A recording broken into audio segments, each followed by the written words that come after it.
Okay, so in the last video what we were doing is that we were starting to use our divs to divide up the space on our page. So we can see here that at the top we have our header, below that we have our sidebar, our content, and our footer.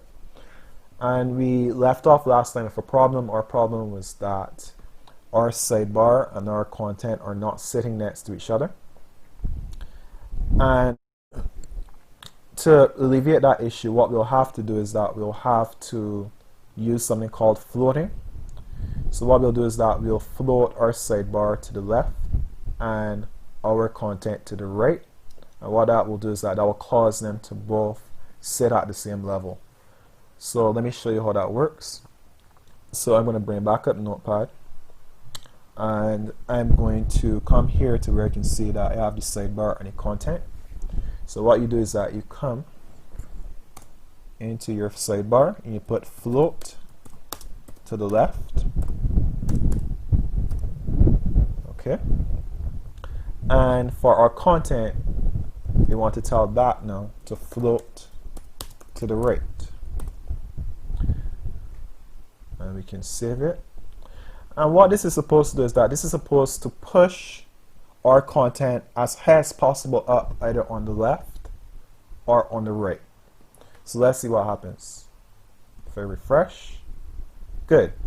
So we can see here that our sidebar and our content are now next to each other as I had intended from the beginning. But the problem now is that our footer isn't working now. Our footer has disappeared. And the reason for that is that anything you have below content that's floated to the left and right, you have to clear. Anything that you want to drop down to the bottom, and we want our footer to be at the bottom, you have to clear it. So what you do is you come to your footer now, and you put in this line, you put clear both. Okay? So let's see what happens. So save, refresh, and good. So now our footer has come back down to the bottom, and we have the basic structure we were looking for. So we have our header at the top, below that we have a sidebar, and we have content next to that, and finally we have a footer. So now we can see, so if I was to make this a little bigger, so let me just make the heights a little bigger to take up the whole page. So I'm going to change this instead to 600 in terms of height for the sidebar and content. Save and refresh. We can see now how we pretty much have